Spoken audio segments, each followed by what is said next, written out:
Moi, j'ai connu un Paris qui était vraiment surprenant pour un Espagnol, parce que d'un côté, mes copains de l'école me disaient maintenant il y aura ma Conchita qui viendra me chercher. Ouais. On était une manœuvre C'était Bourbon prix, les mais Espagnols, c'était les et en même concierges, temps, par c'était les... exemple, chez moi, pendant un temps, habitait Paco Raval, qui alors faisait un film Belle de jour avec Buñuel. Ouais. Alors on rencontrait Buñuel, on rencontrait l'intellectualité espagnole Ça, c'était à aussi. Paris. À Paris. À Paris. Alors en même temps, on était une espèce de prolétaire pas très bien vu. Moi à l'école, j'ai eu un prof qui nous a dit un jour, parce que c'est quand même les petits Espagnols hein, qui ont découvert l'Amérique. Hein. C'est quand même eux. Alors on n'était pas très bien vus, mais en même temps, on était juste au milieu du monde intellectuel. Il y avait les grands films, il y avait les grands écrivains. Alors ça faisait un pari assez complexe. Et ça, non ça t'a nourri quand même, ce côté un peu si, parce révolutionnaire. que nous, on recevait tout de la France. Ouais. C'était vraiment notre contact avec l'extérieur. C'était bien facile. On avait des amis qui passaient des livres défendus avec leur voiture par la frontière. Vous alliez voir les films On allait voir les films, sur pas la moi, parce frontière. que moi je ne pouvais pas sortir, Ouais. mais presque. La France était vraiment le grand repère.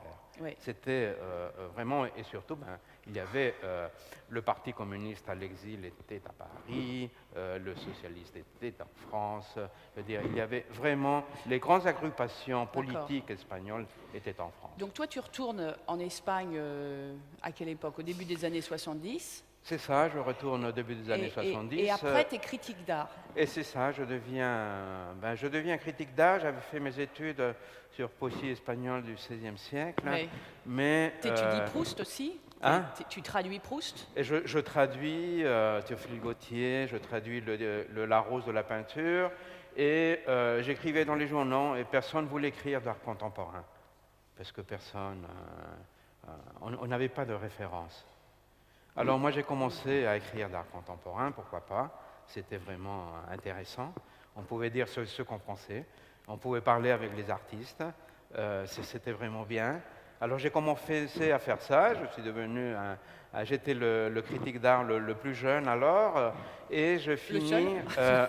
Le seul? Non, pas le seul, on était une dizaine. Ah oui, d'accord. 8, 9, 10, bon. Moi j'étais le plus jeune, j'étais le seul qui n'était pas prof à l'université, parce qu'il y avait une transformation dans le métier, alors c'était tous des profs à l'université. J'étais le seul qui n'était pas prof à l'université, ça faisait un point de vue un peu différent.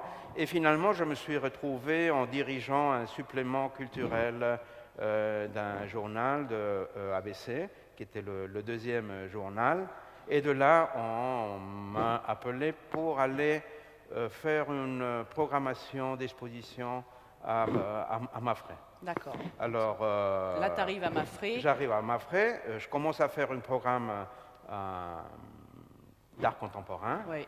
Je suis commissaire, par exemple, de la seule installation qu'a faite Daniel Buren en Espagne. Oui. J'amène Buren à Madrid. Buren, il était connu déjà, c'était une star en France, en France, mais pas en Espagne. Oui, oui. Alors on commence, d'un coup, on commence à réfléchir. Je commence à réfléchir un peu. Qu'est-ce qu'on doit faire? Parce que c'est un moment où tout le monde est vraiment enthousiaste de l'art contemporain. Il y a Boltanski à Madrid, il y a le baron Passadibumo avec sa collection d'art minimal. Il y a un peu tous les grands stars. Il y a Achille Bonito Oliva, de la réflexion, les grands artistes qui sont à Madrid. Alors on réfléchit, qu'est-ce qu'on peut faire? Alors que doit faire une fondation? Alors notre idée, c'est faire quelque chose qui soit nécessaire. Alors on a trouvé qu'entre le musée du Prado et le Reina Sofia, qui s'avait transformé en musée d'art contemporain, il y avait vraiment un espace pour l'art de la fin du 19e et début du 20e. Personne ne faisait ça. Mais est-ce que ça intéressait les gens? Mais si, parce qu'on trouvait que là, le début de la modernité vraiment pose les grandes questions qu'on continue à se poser.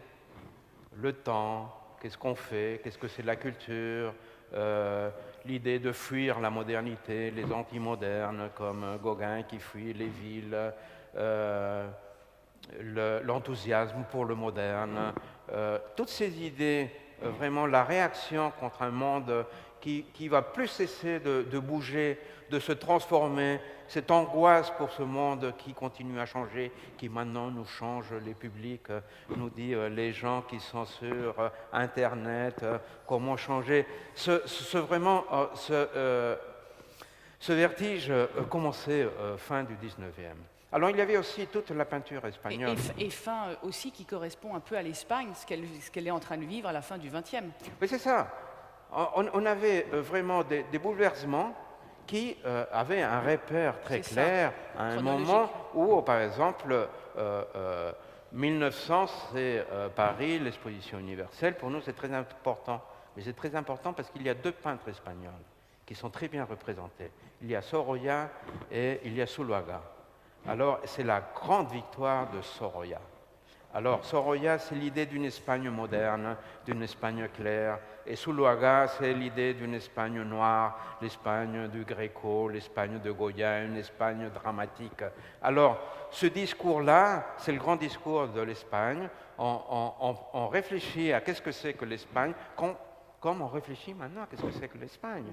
Je veux dire, il y a des points communs, il y a vraiment les mêmes idées qui sont au début. Et notre idée, c'est on va reprendre une peinture espagnole à laquelle personne n'a fait attention, parce que les grands artistes espagnols, c'est Picasso, c'est Miro, c'est Dali, ce sont les artistes qu'on peut comparer aux artistes français, aux artistes internationaux, mais on n'avait jamais étudié les artistes modernes espagnols, les artistes qui doivent vraiment travailler pour la première fois dans un monde moderne, dans un monde qui change, dans un monde qui n'a pas de repères.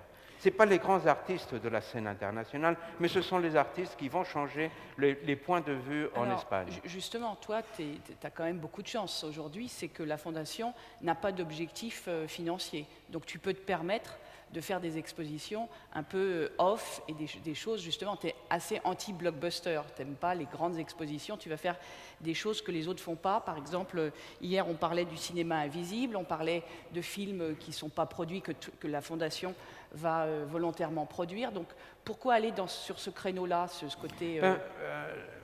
Quel est notre rôle? À quoi on sert?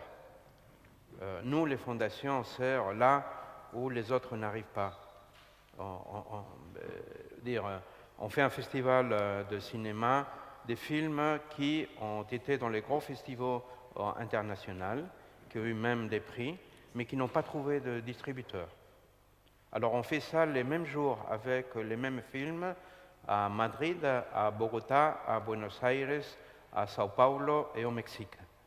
On fait un grand festival et qui est pour montrer ce qu'on appelle le cinéma invisible, le cinéma qu'on produit, qui est très bien, la critique dit qu'il est très bien, mais qu'on ne peut jamais voir. Mais on fait aussi de grandes expositions. Mais on les fait en essayant de mettre un point de vue différent.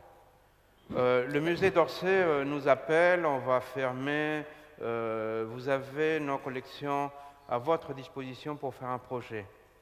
Alors on le dit, bon, on serait ravis de faire une grande exposition impressionnisme, mais on voudrait en même temps montrer la peinture du salon. On voudrait voir... Ça n'avait jamais été fait en France, ça. C'est ça, on voudrait voir des choses, on voudrait montrer le salon et les impressionnistes en même temps, voir si on peut voir ça ensemble, s'il y a vraiment un goût d'époque, qu'est-ce qu'ils ont en commun. On sait qu'est-ce qu'ils sont les différences, mais ce n'est pas une histoire de bons et de méchants. On peut voir, on va voir ça, et en plus on voulait le voir avec montrer que les impressionnistes, ces peintres de coquelicots qui font que tout le monde sort très content des expositions, avaient vécu une France vraiment dans presque la guerre civile. Mais alors pour les visiteurs espagnols, est-ce que c'est pas trop pointu justement ce type d'exposition? Elle n'a jamais été montrée en France. Et toi, tu la montres en Espagne. Alors, quelle a été la réception du public espagnol, justement à cette C'était exposition? très amusant parce qu'on retrouvait dans les journaux des petits articles de temps en temps disant ben, vous savez, on sait que c'est très important les impressionnistes, mais moi j'ai la peinture du salon. Hein. C'est bien, le Bouguereau, vous savez, on a beaucoup aimé. On a découvert des peintres qu'on ne connaissait pas. Ah ouais. Ben, Monet, ça, on avait vu, Ouais. mais par contre, il y a d'autres réalités possibles, il y a d'autres points de vue. Je crois que c'est ça le C'est message. plusieurs lectures, en fait. Plusieurs lectures. Un contenu très scientifique, mais qui peut être grand C'est public. ça. On peut faire des choses grand public, mais on peut toujours suggérer. Il y a d'autres opinions possibles, il y a d'autres points de vue. C'est là notre rôle. Là où il y a la possibilité de montrer des points de vue non évidents, des points de vue, c'est là les projets vraiment qu'on aime et que vraiment on Que la envisage. Fondation coproduise. Donc, par exemple, là, dans la salle, si j'ai un projet fou, C'est ça, s'il y a C'est ça quelqu'un a que tu un veux. projet que Là- vous trouvez que c'est pas vraiment, il y a quelque chose d'un peu inédit, qu'il y a quelque chose d'un peu risqué, ben venez nous voir. C'est ça ce qu'on fait. On cherche toujours quelque chose. Alors, Vous savez, maintenant en Espagne, il y a l'histoire des mécontents. Nous, on a vraiment la préoccupation des gens qui ne se sont pas concernés par les institutions. Nous, on veut être une institution qui reprend ça, qui montre qu'on peut faire des choses hors des schémas habituels, qu'on doit réfléchir. Ben, je crois que c'est ça un peu notre défi. Sinon, on sera sur la liste des découragés, on sera sur la liste en même plan que les politiciens.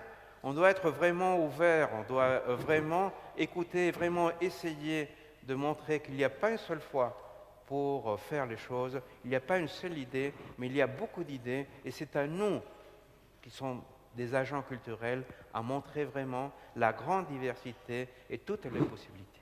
super. Merci. Merci beaucoup, Fabio.